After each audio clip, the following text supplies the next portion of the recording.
Welcome back to Blacklight on Sports. My name is Charles Hallman, I'm Dr. MitchelPalmerMcDonald. and tonight, our guest is Brianna Edwards, a legendary player and should be a legendary coach, but she's working on that part of it. But we're we're very happy to have you with us tonight. Yes, we are. Yeah. Well, thank you so much for having me. I appreciate it. Thank you for y'all inviting me. Yeah, no problem. Now we won't hold against you that you coach at North. Because you don't have no choice. Listen, we created everything basketball in Minnesota, so you can't hold it against us. You know, I'm super biased. Okay, there wouldn't be no Minnesota basketball without North High. But yeah. Okay. Well, we want you to talk about just your your career starting, in the city. You could have went home. I mean, you could have left home and went somewhere else, but you basically did well in the city conference. Then you went way to play big time college ball, and you came back to work at your school that you played at. That's significant in a lot of cases. A lot of people don't do that. So just talk about that journey of yours. Absolutely. So I didn't pick up a basketball until the seventh grade, which is very shocking to most people because they're like, "How did you be your starting varsity as a freshman?" So my jump was very big. Mm-hmm. I was a competitive dancer for 10 years before I picked up a basketball. So I was the kid that did ballet and jazz and gymnastics and all those things, which is interesting.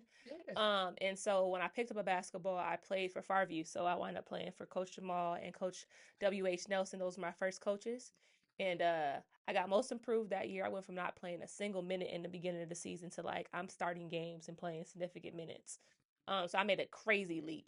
And then eighth grade, they had Coach Starks come into the gym, Mm-hmm. and she picked out the kids that she wanted to come to practice. And first mom was like, "Absolutely not. You're not going to North High." And I was like, "No, I seen a game and they beat somebody 90 to like 10. And they happened to beat Henry. That was who they beat 90 to 10. It was when the games used to be at the Target Center. You know, North High games used to be a doubleheader. The girls played before the guys. Yep. And the only way you can get a seat is if you got there early and watched the girls game. And I Yep. was like, "Oh, I'm going to be a polar." Like Mm-hmm. I wrote it in glitter on my door, Lady Polars. Wasn't even playing for them yet. And so I went over as an eighth grader. I made JV. And then like kind of the rest is history in a sense because my mom kind of had to agree. I was like, "Mom, I'll keep my grades the same way." I was always high academically. My mom did not play about school. So I got into the Summit Tech program and she was like, "Okay, you can go to North, but as long as you keep a certain GPA, you can stay here." But ultimately, if it's up to her, I would not have went to North High. Okay. And then coming back as a coach, I always tell people I never really wanted to be a coach.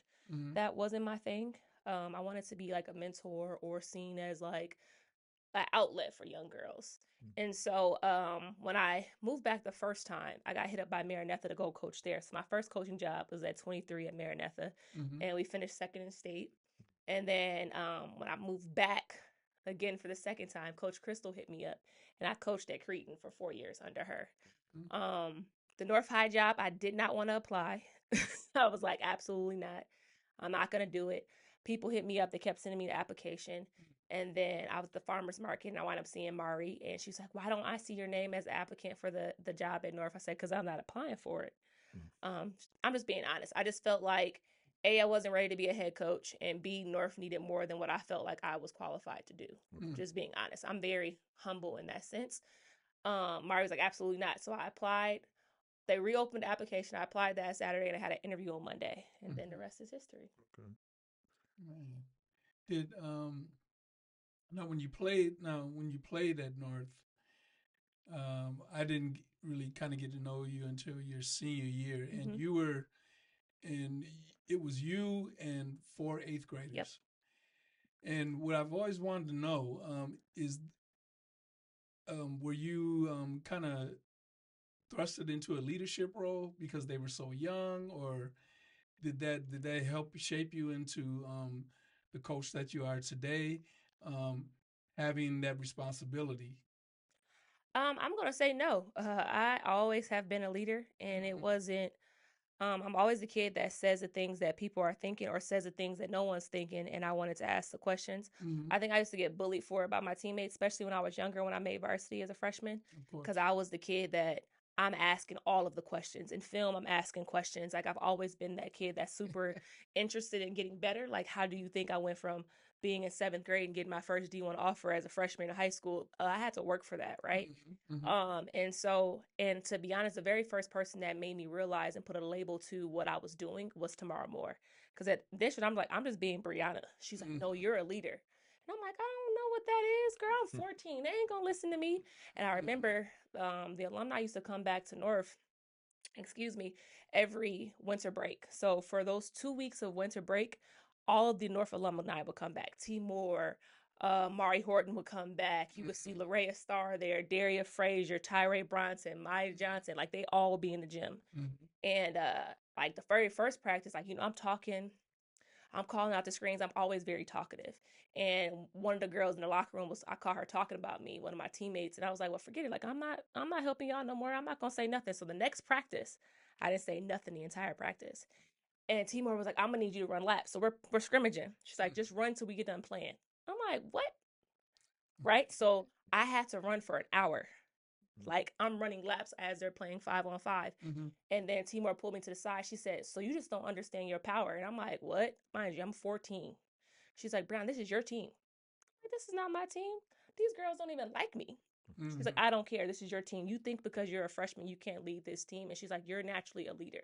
And that's the first time. And that just prepared me for the rest of my career, because my sophomore year, we had 6 seniors, and I didn't care. I'm still going to be the person saying whatever I want to say in film, the games. I'm holding people accountable. I just didn't care. My junior year, I had those same group of 8th graders as 7th graders. 3 of them played varsity in 7th grade, but no one was checking for us, which is crazy because I was a high recruit for a D1 school, but no one's paying attention to North because we're not winning like they used to, right? And so the goal that I accomplished my senior year, I set that goal to myself out loud to my teammates when I was 14. We was all talking about what we wanted to accomplish, and I said, I'm gonna take my team to a state championship basketball game. Everybody laughed. Like, girl, you made varsity on accident, which I did. I was like, okay, whatever. Even Coach Faith, she laughed. I said, okay, I put that on my bingo card. All y'all laughed, and I promise you, I'm going to bring my team to a state championship basketball game. That was always my goal. I was tired of hearing about T. Moore and Maya Johnson, and I'm like, I'm just as good as them. Like, what? And then especially when T. Moore stamped it, oh, it's a wrap. It should be T. Moore, Mari Horton, Brianna Edwards. The conversation should be about all of us. But yeah, when she put a stamp on it and she told me how great I was, and if I continue to keep working hard, it was just history. I'm like, if she told me that, and she's the greatest athlete to ever come out of North Minneapolis, why not? So yeah. And she went, and you went on from there to Providence? Yep, I went to Providence. Okay. Now, how was that? How was terrible experience? I think nothing can prepared me to recognize that no matter how hard you work, if it's not your time and you don't have your leaders on your side, that you'll never get the shot. And I think a lot of times we do kids a disservice to say that even when you work hard, you always get the outcome you want. And I think that contributes to how I coach now. Like, you can still work your butt off and you won't get the result that you want. But at least you can walk away and say, I worked my butt off. I did everything humanly possible to be successful. And it's not my fault it didn't work out. And so when I got to Providence, I got injured right away. First major injury. I got injured in our pickup practice. And so I knew I was injured. I just know my body. But I didn't tell my coaches until probably November. So I got injured August. Okay. So I played on a knee injury. I had a torn meniscus from August all the way to November. Because I'm like, I don't want to sit out. Like, I was just that kid. And so I sat out. So I tore my meniscus. I had surgery. Then my sophomore year, I thought was my breakout season. I started a couple games. But it's just I never got over that hump of allowing me. Every time he gave me an opportunity, I capitalized on it. Okay. So if I got 12 minutes, I'm getting 10 rebounds, 10 points. But then he'll be like, okay, you get 6 minutes. Or if I started the game and I'm 100% from the field, I won't play the whole second half. It was like those mind games. And he apologized to me my senior year when he got fired my junior year.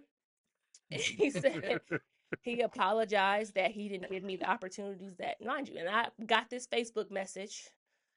He apologized and he told me that I should have got way more opportunities that he provided me. And so, but it wasn't meant for me to continue to play a basketball player. But yeah, I didn't like my experience as a college athlete for sure. Okay. And how much did that fuel your coaching? It fueled my coaching because I've had great people as coaches, but not great coaches. And I'm going to say that they're great people. But when it comes to being a great coach, you need to look at all your athletes and bring out the best of them, no matter if they play 0 minutes or if they play 35 minutes. And I think how I approach the game as a coach is I don't care who you are on the court. What can I help you be once you leave here? And I think all my coaches focus on wins and losses. Every single coach is out. Every coach, I think the last time when they focused on full development and me being the best version of myself was Coach Jamal and Coach Nelson. And that was in 7th grade, right? But once 8th grade hit, it was all about wins and losses. It was all about who you are as an athlete. And then in college, it was all about being an athlete. Like I remember so many times I could have graduated my junior year in college early. And I asked my coach if I could take a capstone so I could graduate early. He said they don't make accommodations for juniors. So my coach was the reason why I didn't graduate early. And so a lot of the times I think for me as a coach is I try to make sure I'm not like the coaches that I had. Not saying they're bad people, but I feel like a lot of the things they didn't help me grow as the woman I am today. Okay. Now you have ignored to talk about you also a businesswoman. Talk about what led you to do that. For one, I don't like not having. I grew up poor. Even though my mom works her butt off, we didn't have a lot. And so I recognized that in order for me to create generational wealth, a job's not going to do that, right? You can only get so far with the income that somebody's giving you. No matter if you get into the C-suite, you only get so far with your income. And so for me, being a business owner was creating just that and be able to bring legacy, to continue legacy for the next generation behind me and my future children. And so I have been consistent in regard to that. I did pause on my businesses because I'm tired of pursuing the money. I'm trying to pursue purpose. And so my part of the business that I really preach now is I do a lot of public speaking, right? I do a lot of workshops. I do a lot of facilitating and moderating conversations. Like I really like being able to tell somebody else's story and then tell my own. And so that's why I became a businesswoman, just because I knew that if I want the type of money that I want to make for my family is not going to come from a job. What is the name of your business? Trust the Process Consulting. Okay. And the reason why that is because that's just my whole life. Only thing I know how to do is trust the process. And so everything when it comes to me is being intentional about telling people no matter where they are, because I do stuff for corporate. I don't just talk to kids, right? And it's the premise of it is that no matter where you are in your life, if you trust the process, everything that you want is going to happen the way it's supposed to happen. Now, when you do your public speaking, how challenging that is for you to prepare for why I say that because we talked about that off mic is that they don't see black women in the same light they see other people. You know, if you're a consultant, well, you have to be white to be a consultant. If you're a journalist, you have to be white to be a journalist. You whatever field, they don't see. So when you're a black woman, a strong black woman, come into the room, that becomes an intimidating factor, and then they all using all these little biases to decide how you're going to be. So for you, what has it been the challenges and what challenges there has been, and how you have overcome them to do the things that you do? For me, I'm a woman of faith. God gave me this voice, so can nobody take this? Like God gave me this story, and so when it comes to this, I'm very purpose driven. And so even though I'm so aware of the microaggressions, the biases that come with me being a black woman, and also I'm tall, I'm 6'1", so you notice me when I walk into somebody's room, right? I just don't care. And a lot of things that I teach the girls that I coach or any young girl that I interact is just be yourself authentically. People are going to hate you, love you, and dislike you and envy you all in one sentence, right? However, but if you show up being yourself, no matter what that situation is, you can hold your head high. I do not shrink in rooms. I used to, but I learned at a very young age, at 14, shout out to Tamara Moore, that I'm not going to dim my light for nobody. My mom told me to be who I'm supposed to be. Timor confirmed that I'm who I am. No one's going to sway that. Right now, there is a way that you navigate the corporate world a little bit different, but that just comes with years of experience. I know I'm not going to talk the same way that I do to my girlfriends as I am going to if I'm doing a corporate event. That would be ignorant of myself to do so. However, I'm not changing who I am. I'm a Black kid from North Minneapolis, and I'm proud of it. So I think for me, I think I address it a little bit different than other people. I don't conform to their boxes or their stigmas, but what I'm not going to do is not be Brianna when I walk into a space. Now you earned a bachelor's degree, you earned a master's degree at Providence, right? And it's interesting because you talked about your athletic experience wasn't that great, yet you stayed, and it sounds like you kept your eye on the prize. How were you able to do that? Because in a lot of cases, just based on my own experience, once the athletics is not working out, well, I'm leaving the school because I want to find somewhere where the athletics is going to work out for me, and the academics is second. But you stayed and made sure that you got your degrees. What motivated you to get that accomplished? I have a strong, strong Black mama. Like, she the dopest individual. Mom had a drug addiction. She even got her doctorate degree. She has 2 master's degrees, a bachelor's degree. My mom always told me, finish what you start. And I don't give up on nothing, right? And I knew that my time was going to come. Now, did it come when I wanted it to? Absolutely not. I played a lot my senior year. He got fired. I ain't got no choice but to play a lot my senior year, right? But ultimately for me, it hit me my sophomore year that I knew that I wasn't gonna go to WNBA. And that's why I do a talk to kids all the time. Like, what happens if you don't make it? Kids like, what do you mean? Because eventually you're gonna either stop voluntarily or involuntarily. Period. And so when I got my sophomore year and I'm recognized and I'm watching my counterparts, you gotta think I played with T Hill, right? So I'm watching her play she's starting, Katya's starting, Megan's starting. I'm like, I'm not even getting 10 to 15 minutes max. There is no way. Even though I'm in the best conference in the world, there's no way it's gonna happen for me. And that's when I started to like, you know what? What do I really, really like? And so I interned with Doris Burke because I love journalism. I'm a national journalist by nature. I love broadcasting and journalism. That's just who I am. I always wanted my own show. That's just Brianna. And so I started to really focus on theater, the arts, and my academics.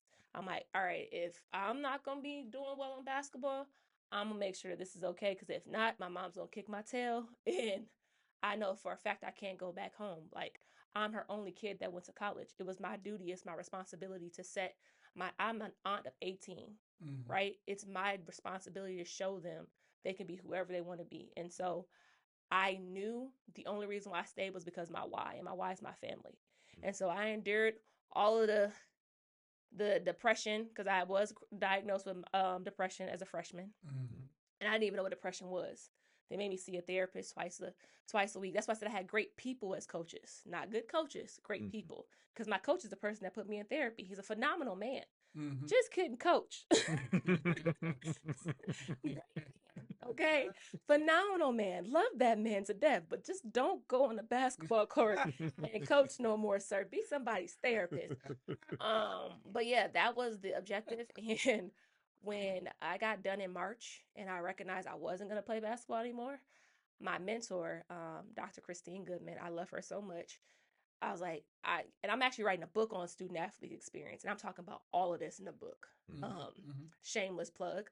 And she was like, what do you want to do? And I'm like, well, I can't go home. I don't have no experience. Like, I didn't get to do internships outside of Doris Burke, and that was during the basketball season. I didn't get to study abroad. I had no college experience. The only experience I had was I was a student athlete. That does not get you a job. She's like, well, go get your master's degree. I said, girl, I ain't no master's degree. She's like, apply for the master's program and you can work for me. And so she created a job position for me to work for her. She paid for my master's degree. And that's the only reason why I wanted to get my master's degree, is to give me more time to figure out what I wanted to do, because I didn't know what I wanted to do. And I actually created a program at Providence that they still run. Going into my first year of grad school is you have to pair freshmen with a senior or a junior, and you have to give them an automatic internship so that these kids can start figuring out what they want to do outside of winter sport. And I created that program. I wish I would have known that I could have got some money for that. But I created that program because that was my experience. I got a teammate who has a bachelor's degree and she's working at UPS. And I'm not saying UPS is bad, but she's working in the warehouse. This girl has a 4-year psychology degree that she can't even use because she didn't take the classes that go with being able to get licensed in it, because we don't have time to do that because we're student athletes. So yeah. You see how college sport has become. And I'd like to hear your thoughts on that, because from a black female perspective, because we hear from, especially with the House of Settlement, which is now is on hold because it's being sued or being appealed. But you got people who don't stay anymore. They come to 1 year, they leave for whatever reason. Not always got to be playing time, but to just leave because they can go somewhere else. I mean, they said one guy had been to 6 different schools in 4 years. That's kind of ridiculous. But now you got NIL. Yeah. And how is that impacting the sport? Because some people can get some money and some people won't. And I was at a conference in Chicago and it was pretty much a black student conference, and it was talking about, okay, what if you don't get that? And you ain't guaranteed to get that because you're a black athlete, because you might not fit the brand they're looking for. So are you preparing yourself for when you don't get that? So to talk about just how college and how you are sharing that with your players and with the people and the young people that you are working with. First things first, I think the transfer portal is weak. And I'm just going to be honest. I think there should be a clause that's tied to it. Like if you transfer, like how it was when we transferred, if you transferred to a school, you had to sit out a year, right? And then if you transfer to a school that's in the same conference, you had to sit out 2 years, right? So if I transfer from Providence and I wanted to go to Notre Dame, I got to sit out 2 years. But if I go to James Madison, I got to sit out 1 year. I'm not saying to that extent, but I feel like this generation is too entitled. And a lot of people may not agree with that, but when I think about too entitled is because something don't work your way. But think about this hints on that same research is tied to the generation behind me, how many jobs they have before they get 30. Like, think about it, right? How many times they quit and start a job, quit and start a job. I don't like this boss, so I'm gonna leave. I think that endurance on toughening it. I don't think toughening out is the actual word to say, but I feel like there's some circumstances some kids should leave. But if you're chasing the dollar, yes, I know there's kids that need to provide for their families. I understand it 1,000%. But when I think about it's just ruining the game, in my opinion. Like, it's like, I love being able to play for fun. Now, do I think we needed money? Absolutely. They made too much money off us in the Big East for us not to get paid. But that transferring back and forth gets on my nerves. Just going to be honest. If my future child has that, we got to give some real tangible reasons on why you want to leave. Like, you got to exhaust every option before you can just say, I'm going to leave, because you start what you finish, in my opinion. I think it does suck that some athletes don't get the same level of pay, but in reality, it's like, goes off of your likeness, right? So how am I going to be mad at Angel Reese because her likeness is here, but if I go to this mid-major D1, my likeness is not there. That's not have nothing to do with Angel Reese. It just has everything to do with the popularity that comes with her. And so I'm not against them getting paid. I think they should actually get paid more. That's my opinion, because they're making a lot more. If you know what the NCAA makes off these kids, they should get a lot more. But I hate the transfer portal. It's ruining the kids that is coming straight out of high school and being able to go to college. So that is shrinking that. Knowing a lot of my friends that are Division I basketball coaches, they're looking in the portal first before they look at high school kids. Oh, yeah. So then they look in the portal first. Then they look at the JUCO transfers. Then they look at the high school kids. So you got 2 pools in front of you. No matter how good you are as a kid, you gotta be a top 4 or 5 recruit to be able to go to a Division I school straight out of school, or you got to go to a prep school or a JUCO, because you have a better opportunity to be looked at. And I think that sucks. And it's all because of the transfer portal. Yeah, it's also because of the win now mentality. Yeah. That they feel, okay, if you can put together you get 7 transfers, you should be able to. You should be able to just tear some things down. That's weak. But what I see, and I see how it affects black coaches, because I write about on that, is that because of that, you can't build a continuity if you got players leaving at the 1 year, or they thinking about leaving in the middle of the season. I feel bad for Ben Johnson. Oh, yeah.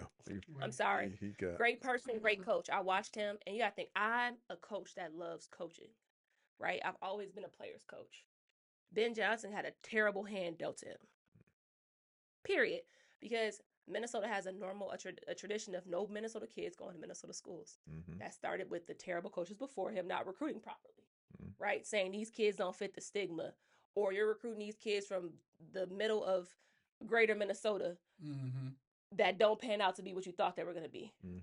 But then you got these kids in the inner city that you don't even offer until somebody else offers them. That doesn't make any sense. So he had a bad hand dealt, and then NIL didn't help. Then that coach in Florida, y'all familiar with that story? He retired. He said, I'm tired of this. Yeah. His whole roster entered the transfer portal. And then they came to him and said, not because it's you, because we can get more money somewhere else. That's what's happening right now. Ain't that messed up? This man is a great coach, been coaching for 30-something years, and his whole squad came to him and said, we can get more money somewhere else, so we're going to leave. Yeah. Well, it even happened in Minnesota. Yeah. Where players were being offered so much. Yeah. And he was told they had 48 hours to come up with the money that we want, or we leaving. 100%. Yeah. And he had agreed earlier to stay. Yep. But somebody came in offering some money. Offering more money. And I get it, right? Like, imagine a kid, especially if you grew up the way that I grew up. My mom had to save to give me everything. So imagine a kid that is accustomed to not having, and you tell me you'll give me how much a year? What? And I'm just hooping, and then I don't know if I'm ever have an opportunity to be professional. It would have been hard for me to say no. Just gonna be honest. If somebody would tell me to leave Providence and they would have dangled $10,000. Well, particularly when you're that young, because you haven't even experienced anything, and then when you're young, that's what you're looking at. You're looking at dollars. You're looking at dollars when you're young. 100%. That's straight dollars. That's what it was all about. When I was looking for jobs, my dad was like, "Come back and help the community. Come back and help the community." I'm 21 years old, man. I want some money. How much does that pay? Exactly. So that's where it's happening right now. And in Ben's case, Ben was recruiting in state. He was getting more recruits in state than anybody. I remember I pointed that out in a column that I wrote, and then you look up and they're leaving because of the better money opportunities. Yeah, better money. That was it. Yeah. And it sucks for him. Sorry, Ben Johnson. I thought you were a great coach. And the bad thing about it is, now he got to get back in that merry-go-round. And he got to pay his dues again to get this job. What was bad about that? And when he got fired, I was in Virginia, and I was at the MEAC tournament, and so they hadn't heard. So all the coaches, they're all blacks. All the coaches, they was pissed. I would have been too. Because they all knew Ben, because Ben has a reputation of being a nice guy, good coach. They said, man, this dude did his job. He did a great job. Couldn't even do. He said, but they didn't give no money to him. He said, and then the one coach told me, he said, guess what they'll do? They'll find the money for the next coach. They are, and that's what they're doing. And like I said, they're gonna find that money somewhere. Alumni gonna donate, but y'all want to put him out as a scapegoat. I think it's wrong. Yeah. I think it's so wrong. So I told Ben, I said, man, take every dime you get. They owe you. Just take 100%. Don't even just don't But you're a coach. You always want to coach. But take their money. And that's what's going to change. I think this is what's about to happen, and it's a domino effect, right? You see it happen at the college level. They fired the coach from Denver for what? The NBA. Yeah. Why y'all fire Mike Malone? Oh, because the athletes. Like, I don't know. It's just gonna be. To be honest, I pray it does change, because my future son or daughter, I hope they don't have to deal with the same circumstances as everybody else, like what they're dealing with right now. It's just too much. It needs to be some clauses that's tied to these things. Yeah, it's kind of crazy. Now, has things, we're about 5 years away from the pandemic when the whole world stopped. How much has that affected things for you as a coach, as a business person, the things that you do? How much has that changed things? We don't know if it changed for the better or we don't know if it went to the worse. Honestly, I think the pandemic forced, so this generation that just graduated, that 2025 class, this is their first official graduation because they didn't get one, right? Mhm. I think that class of students, or is it 2025? I think that class of students are probably the next great generation. And the reason why I say this is because they had to learn how to communicate in a different way than anybody else, right? They had to learn how to go to school. That first year of school was masked, right? Their first year of high school, I'm saying, and then them graduating, going into high school. I just feel like the resiliency that that group has, maybe they are the kids that's going to change the trajectory of other things. And so for me, I feel that this group was the most outspoken group. I had 10 seniors, and I think this was the most outspoken group I've had since I've been coaching. Since I coached when I was 23 at Maranatha. Okay. This is the next outspoken group and know how to advocate for themselves, know how to protest, and they got to see all these things. And so I think this group of kids are going to be pretty okay. Okay. Now you recently did a talk or panel discussion. I don't know what we called it at the Women's Coaching Symposium at the University of Minnesota. They do one every year. Talk about what was your topic? What did you want to convey to a room full of coaches, mostly female? For me is three things. So I talked about coaching with purpose. So what's your why? I think a lot of times these new coaches are parents who are coaching their children, but that's a whole nother conversation we don't want to talk about. So I think that's a load of crap. But what's your why? Why are you coach? Right? Because that starts the foundation of who you are. Next is coaching with your passion. What's going to keep fueling you when things go bad and things go good, like all those things. And then lastly is perspective. I've been coaching for 10 years. I am not the same coach I was when I first started when I was 23. I've changed with every single group that I've had. And I think a lot of times, and I think this is the problem with the coaches that are a little bit older than me, they try to still be the same coaches they were when they first started. That ain't going to work, right? And then the younger coaches don't know how to shift based on each athlete that they have. Like me, I don't coach my kids the same way. I have 12 girls on my roster and they all get coached differently because I coach with perspective. And that's what I kind of taught them at the symposium, is that's how you build a foundation on your team, is by losing those three things as your foundation as a coach. Now, when you took the North job, I remember I showed up every now and then to give you encouragement. You were saying you kept telling me, I don't know if you remember this, but when you ever saw me, you kept telling me, he said, wait in a couple of years if everybody stays together. Wait for a couple of years because you were struggling. You had a very, very, very young team. Very young. A very young team. That was a very young, outgoing team. Super outgoing. Oh yeah.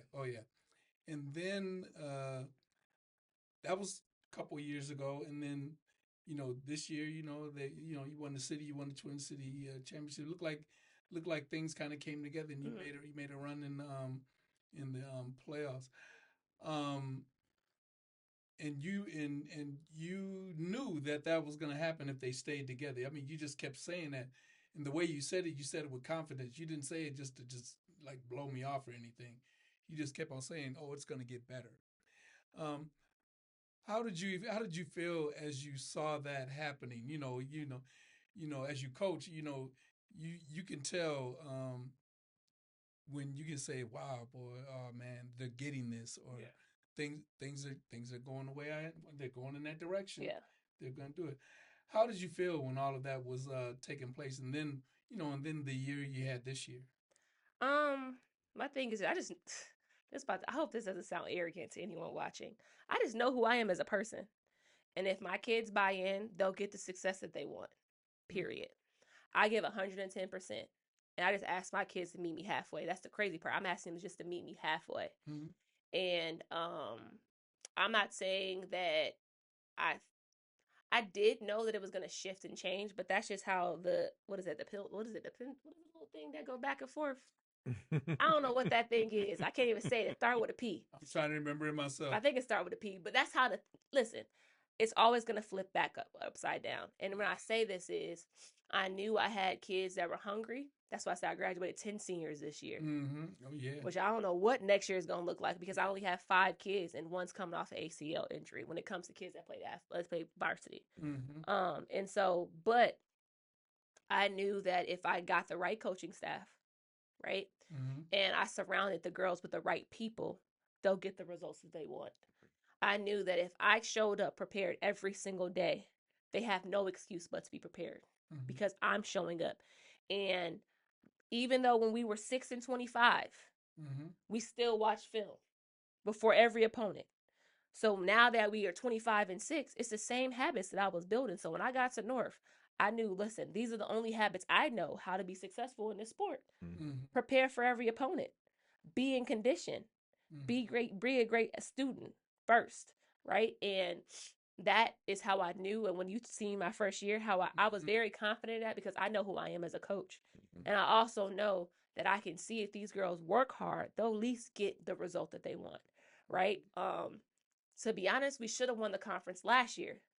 And people think I joke, but we actually was a better team last year than we were this year.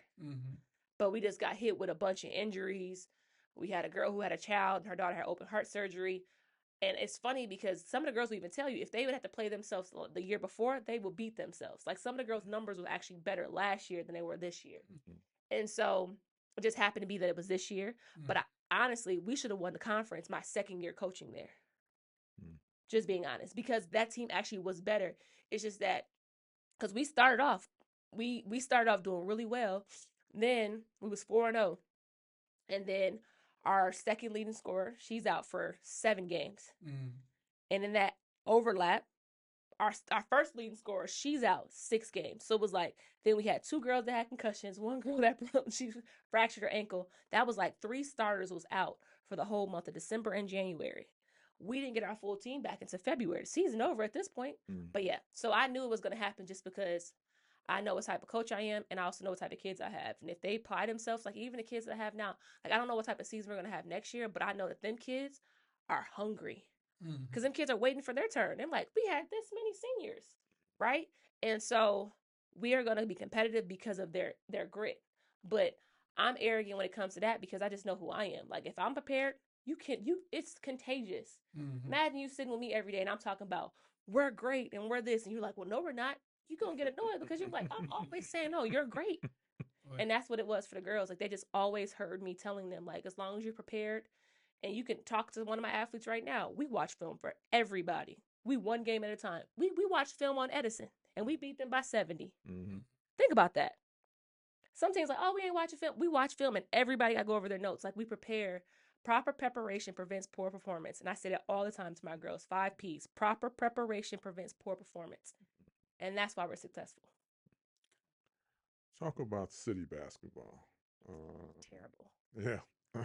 Well, I mean, you know, I remember the days where you couldn't get to the state tournament without going through the Minneapolis City Conference. You know, now, I mean, from the boys' side, I mean, we could barely get officials to work our games. It's just the stigma. It's a couple different things. And I'm especially when it comes to North High. I'm only going to speak to North High because that's not my business to speak on everybody else. I see more North alums send their kids other places than any other alum that I've ever seen in the state of Minnesota. And that's a fact. There's people that went to North High, even when North High was at its worst, and North High is nowhere close to that. If you walk into the light, it's so bright in that school. It looks so much different than I went. But they don't trust to bring their kids to the inner city. That's the problem. So what's transpiring is all these kids are going to these private schools. I can say this right now. There's 4 girls on Minnehaha Academy right now that their parents went to North High. 4. And that's just varsity. So if I went down to the 7th and B and A team, it's more. If you look at that Hopkins roster, shout out to Tara Starks. I love Coach Tara, right? She coached me as an 8th grader. A lot of them kids on that roster, parents went where? North High. Or they went to South, or they went to Henry, or they went to Washburn. What's transpiring is there's 2 things. People don't trust inner city anymore, and they like to say education. well, hey, I got 2 degrees and now I have all Minneapolis public schools education. So you tell me that if I can't flourish, your kid can't? That sounds like a parenting problem because my mom made sure my books was done, for one. For two is the lack of resources. They taking all the money out of their inner city. And then the alumni aren't dumping the money back. You see me fundraise from the start of the season all the way through the end because we don't have any money, no resources. So it looks even better. And I can't fault parents. This is why I said it's on the flip side. I can't fault parents is because I would prefer to send my kids somewhere else as well when I don't have to worry about whether their bus is going to pick them up on time. I don't know how many times our bus didn't pick us up on time for Minneapolis Public School transportation. I don't know how many times we don't have the proper uniforms or we only got a certain amount of basketballs. Like, I wouldn't want to put my kid through that too, so I understand and I get it, but that's why the city basketball is so different because it was built that way. They did open enrollment my sophomore year in high school intentionally. And that was the first shift. That was 2006, 2007? When they dropped that, it was a complete decline of the inner city.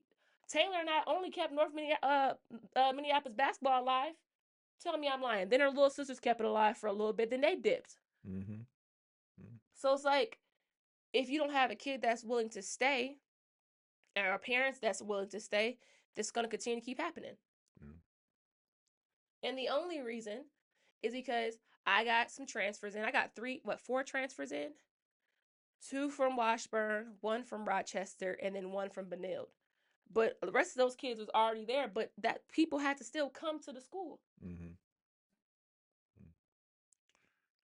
Are you concerned as well because now they're using this, speak about Minneapolis, the public school.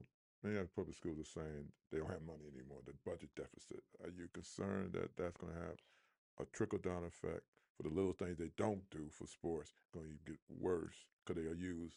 We don't have the money now. We can't do the things that we claim they can do. I'm not concerned about it, and that's just me. If I don't raise the money, I haven't used my basketball salary since I've been at North. And when I say that, people think I joke, but I have the invoices and receipts to match. I pay my coaches out of my pocket.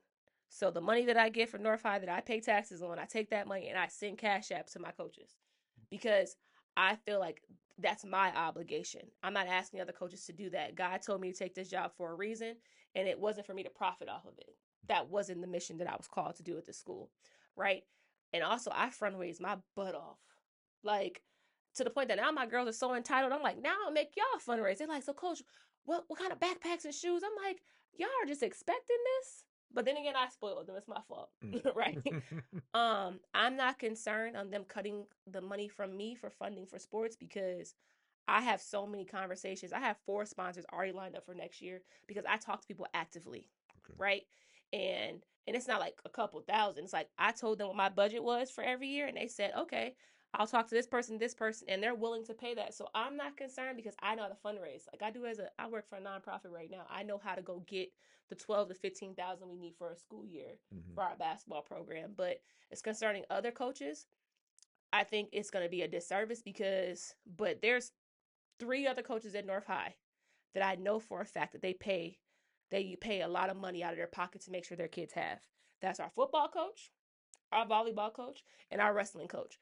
They are paying for these kids. They're paying athletic fees. They're paying for Ubers. They're paying for food. They're paying for gear. Our volleyball coach started a business so she can pay our girls. Like, she started a pizza business so the girls can have extra cash in their pockets.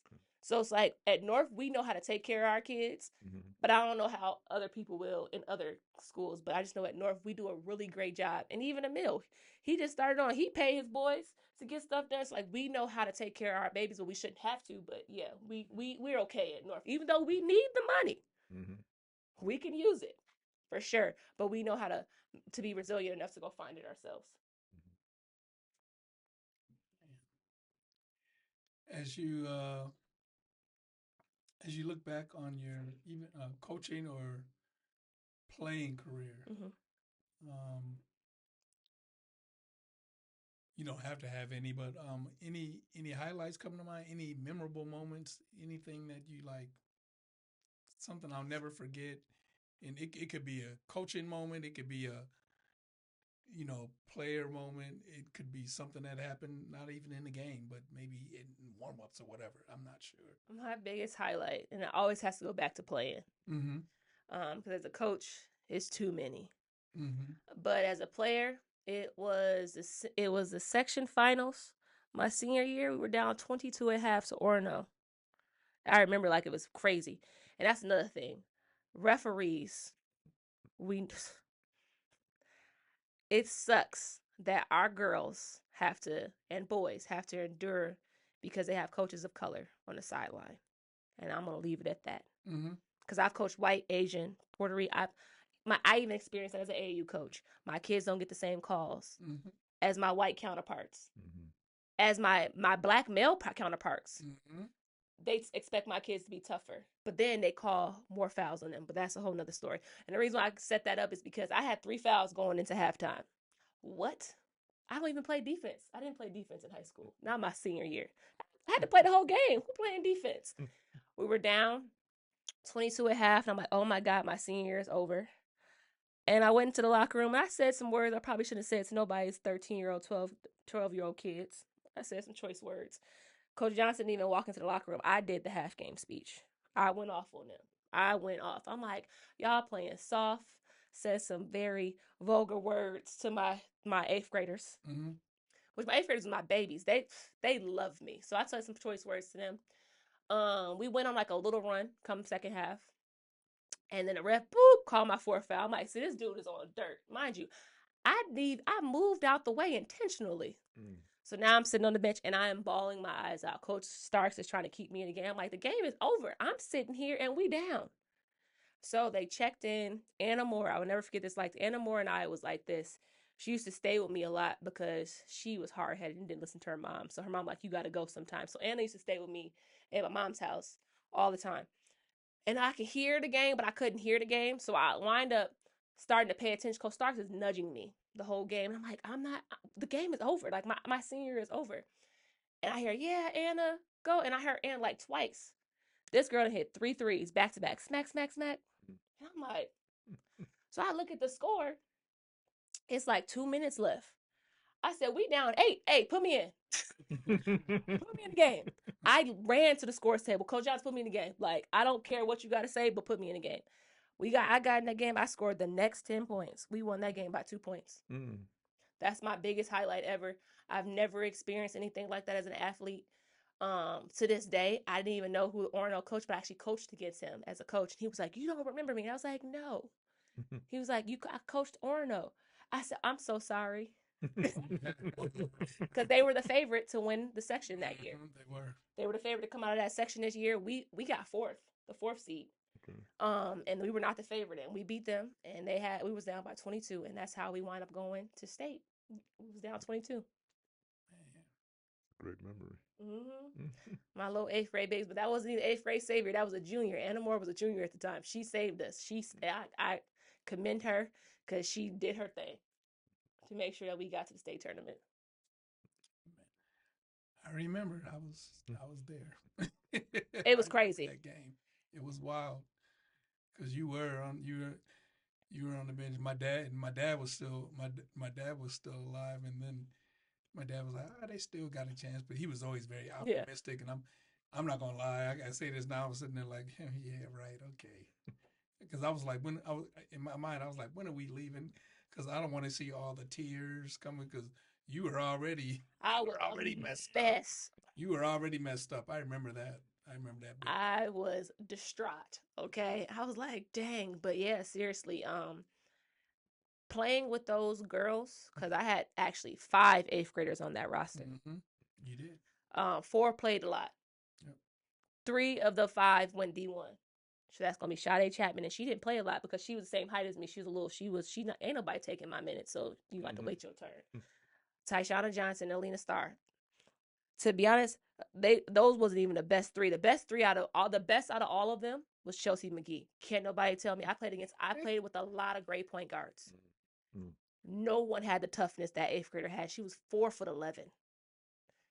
Kid was tough, super tough, like beyond tough. But them 8th graders taught me that if I set the foundation. That's how I approach coaching. If I show up prepared every day and I'm outworking everybody around me, everybody else will fall in line. And that's what they did. They said it out their mouth. They cried harder than me when I lost state. You seen the game? If you go back and cut that film, they were crying as if they didn't have 4 more years of high school basketball because they wanted to win for me, and I appreciate that. And that just showed me how to be a leader, and if you do the right things, the correct people will follow. You know, we knew you could carry a show. We know you're going to have something to say. We appreciate that. But we have to ask you one more thing to say. Absolutely. We always ask our guests to share to our listeners and our audience pearls of wisdom. Anything you like to share with them that they could take away from this show that they can add to their lives? My pearl of wisdom would be that always be yourself.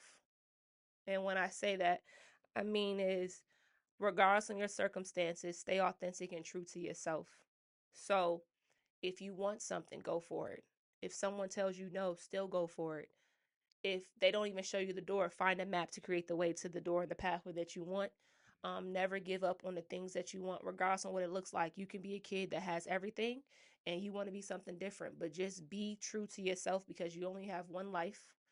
And you need to live that for yourself. And that would be my pearl of wisdom.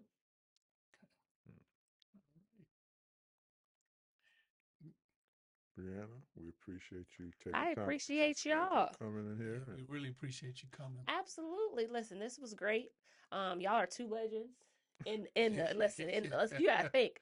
Y'all done wrote a couple articles on me. Y'all could have wrote more. Y'all caught on late for sure. I was doing great things as a fourth grader. I'm just playing. No, but I definitely appreciate you both having me on, and thank you so much for just being a part of the culture of what my experience is as an athlete, and recognizing y'all names just based on being present in the Black community and telling Black stories. And I just love that. Well, thank you very much for that. You want to end it? I guess I have to. She got me all teary-eyed now. Thank you, Brianna, for being with us, and we wish you much success in all the things that you're doing. Yes, we do. And we're definitely going to keep up with you over the time. And Absolutely. we'll bring you back again because we got to do part 2. You said you had a lot of things you wanted to talk about. We're going to bring you for part 2. Oh, I got y'all. We can have soul segment about refs. Thank you for joining us. This is Blacklight on Sports. My name is Charles Hallman. I'm Dr. MitchelPalmerMcDonald. We ask you to continue to read us in the newspaper, online, and in print, and we hope that you join us again very soon. Thank you so much, guys. Sorry.